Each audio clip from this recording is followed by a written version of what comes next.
Yeah, what if I told you Samsung just quietly slipped in one of the sneakiest upgrades ever to the S26 Ultra, and it's not even the camera everyone's talking about? Stick around because some of these changes might actually make you upgrade faster than you think. What's good, everyone? It's your boy here, diving straight into the Galaxy S26 Ultra official demos that just hit. Samsung didn't go crazy with redesigns this year, but man, the little things they tweaked, they add up quick. Let's break it down, no fluff. First up, the front camera. On paper, Samsung's acting like nothing changed. Same megapixels, same vibe. But hold up, they swapped out their own ISO cell sensor for a Sony one. Yeah, you heard that right. Still basically the same specs, but now you get a noticeably wider field of view.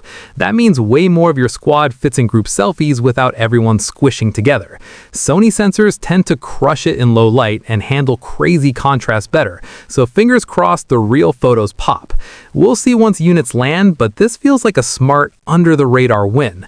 Speaking of the front, leaked real-world shots of the S26 Plus just surfaced in that sleek black color, and you can instantly spot the selfie punch hole is a tiny bit bigger, probably to accommodate whatever magic they did under the hood. The rear camera island got a clean refresh too. Looks sharp, less busy. Overall though, the Plus still feels like an evolution, not a revolution. Solid, but the Ultra's where the spice is. Colors. Official pics dropped for the S26 Ultra in this new sky blue shade. It's soft, kind of muted, almost calming.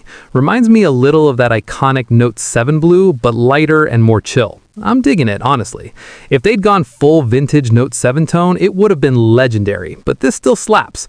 The whole lineup keeps the same color family this time. Cobalt Violet is the main hero color everyone's gonna see in ads. 4 standard options across the board and just 2 online exclusives, Pink Gold and Silver Shadow. Clean, consistent, no weird fragmentation. Okay, now the real game changers, the software stuff Samsung's demoing hard. The standout, this thing called Now Nudge. Bro, it's basically Samsung catching up to Google's screen awareness game, but maybe even smoother in One UI. It watches what's on your screen in real time and throws smart suggestions right when you need them. Friend hits you with "when you free" in chat, boom, calendar slots pop up instantly so you can reply in one tap. Filling out a form, it auto-suggests your name, email, all that. Shopping online, checkout details fill themselves. Someone asks for vacation pics, your gallery highlights the exact ones. Planning group stuff, it remembers dates, times, spots, so later when someone's like, wait, what's the plan? You're not scrolling like crazy. They even showed little UI previews with nudges sitting pretty at the top of settings and apps. It pulls from a ton of categories.